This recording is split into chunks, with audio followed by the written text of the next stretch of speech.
Her words still echo. The help eats in the kitchen. She said it with that cold little smirk, her diamond ring glinting as if to remind me where she thought she stood. My brother laughed, not even looking at me, just at her.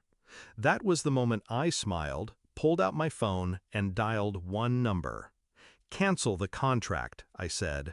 $30 million evaporated in that second. My brother's face went slack. He didn't even ask which contract. He already knew. Atlas. And in that instant, he realized the truth he'd ignored for years. Atlas was mine, not his, never his.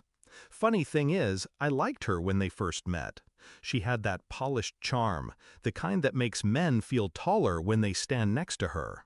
My brother, always the one chasing validation, looked at her like she was the prize he deserved. He introduced us at dinner, proud. She kissed my cheek and called me the quiet one.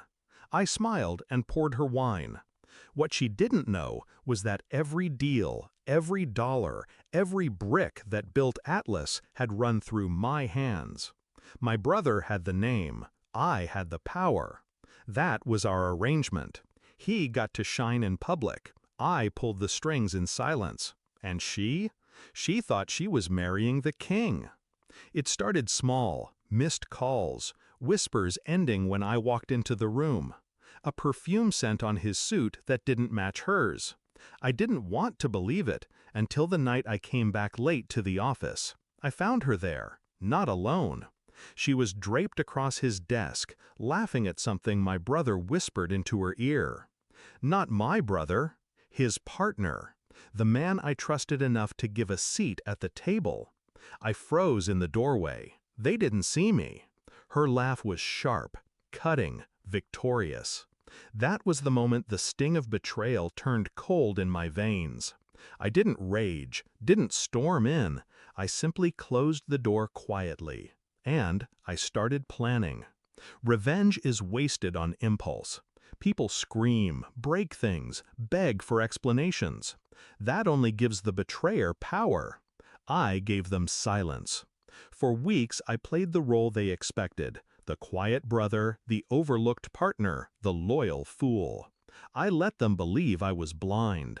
But behind that mask, I was carving out the truth. I studied bank transfers. I traced every shell account she was siphoning money through. I mapped every meeting where my brother covered for her. Piece by piece, their empire of deceit became mine to dismantle. The first move was clean. I cut his access to Atlas's financials, citing compliance. He didn't notice. He thought I was tightening controls. The second move, I courted his investors. Quiet dinners, careful words. I planted seeds of doubt about his judgment, about her influence. They didn't need much convincing. Their money had always trusted my steadiness more than his showmanship. The third move was personal.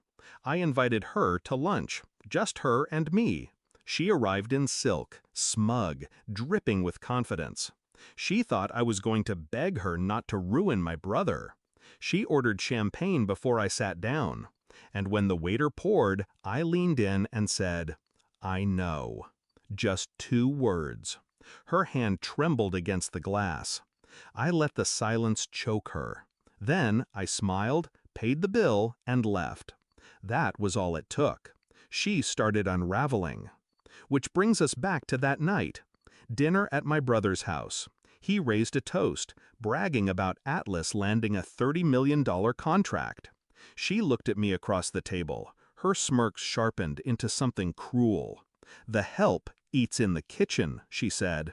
My brother laughed, clueless, enjoying the performance. That was when I made the call. Cancel the contract. The room went still. My brother blinked, then shook his head, trying to play it off. But the panic was already spreading across his face.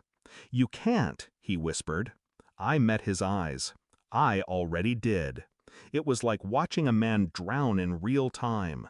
The color drained, his chest tightened, and then the realization hit him. Atlas was mine. His name was nothing. His signature meant nothing. He looked at her, but she was already standing, jaw tight, realizing she'd backed the wrong brother. That was the sweetest part, watching them both calculate and come up short.